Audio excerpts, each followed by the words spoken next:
యోహాను సువార్త 3:5 5 యేసు ఇట్లా నేను ఒకడు నీటి మూలముగా ఆత్మ మూలంగా జన్మిస్తేనే గాని దేవుని రాజ్యంలో ప్రవేశించుట కష్టమో. ఒకడు నీటి మూలముగా ఒకడు ఆత్మ మూలముగా జన్మిస్తే గాని పరలోక రాజ్యములోనికి ప్రవేశించాడు. ఒకడు నీటి మూలముగాను ఒకడు ఆత్మ మూలముగాను జన్మించాలా. నీటి మూలముగా అంటే నమ్మి బాప్తిసం పొంది ఈ లోకరీతిగా చచ్చిపోయి యేసు ప్రభు సమాధిలో పెట్టబడి 3వ దినం ఎలా తిరిగి లేచాడో దానికి సాదృశ్యమైన బాప్తిసం పొంది లోకరీతిగా నువ్వు చచ్చిపోయి ప్రభు కొరకు నువ్వు యేసు ప్రభు 3వ దినం తిరిగి లేచినట్లుగా సమాధిలోంచి తిరిగి లేచినట్టుగా నీళ్లలోంచి నువ్వు సమాధిలో పెట్టబడి తిరిగి లేచిన సాదృశ్యమైన బాప్తిసం ఉంది. నీటి మూలంగా నువ్వు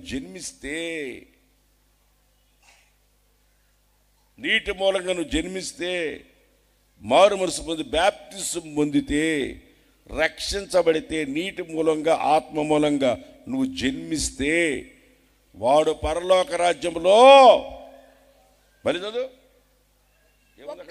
ఒకడు నీటి మూలముగాను ఆత్మ మూలముగాను జన్మిస్తేనే గాని దేవుని రాజ్యములోనికి ప్రవేశించాడు. నువ్వు ఎన్ని సంవత్సరాలు వచ్చినా నీ ప్రభువును ఒప్పుకొని నీ జీవితాన్ని మార్చుకొని, అర్థమైందా, మారు మనసు పొంది నువ్వు క్రొత్తగా జన్మించావన్న నీ మనసును మార్చుకున్న నీవు తండ్రి కుమార పరిశుద్ధాత్మనామములో బాప్తిసం పొంది నువ్వు క్రొత్తగా జన్మిస్తే, నీటి మూలముగా నువ్వు జన్మిస్తే, ఆత్మ మూలంగా నువ్వు జన్మిస్తే పరలోక రాజ్యం నీ కొరకు ఎదురు చూస్తూ ఉంది. దేవుని రాజ్యం కావాలంటే నువ్వు బహిరంగ ప్రభువును సన్నిధిలో నువ్వు సాక్షిగా జీవించడానికి నీ జీవితాన్ని మార్చుకొని బాప్తిసం పొందడం వలన నీ జీవితం మార్చబడిపోయి క్రొత్తగా జన్మించిన అనుభవం. అతను చూడండి 7 సార్లు నీళ్ళలో మునిగితే అతని శరీరం ఎలా అయింది? పసిపిల్లవాని దేహంలాగా అతని దేహం మారింది. నువ్వు క్రొత్తగా జన్మిస్తే నీ పాత బ్రతుకంతా నీళ్ళల్లో కొట్టుకొని పోయి ఒక క్రొత్త జీవితాన్ని నువ్వు ప్రారంభిస్తావు.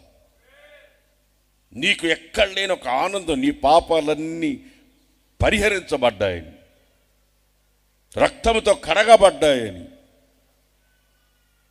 నిన్ను అప్పటి వరకు తరుముకొని వస్తున్న ఫరో సైన్యం ఇక మీదట పాపపు బ్రతుకు, నిన్ను తరుముకొని వస్తున్న బ్రతుకు నీ దరికి రాకుండా ఆ ఎర్ర సముద్రంలో ఎలాగ మునిగిపోయిందో శత్రు సమూహం, ఆ విధంగా నిన్ను ఇప్పటి వరకు పాపం రంగంలో నీకు తరుముకొని వస్తున్న ప్రతి పాపం నిన్ను ఆ బాప్టిజం అనే ఇక మీదట నువ్వు వెనక్కి తిరిగి చూసినా కనబడవు. ఇక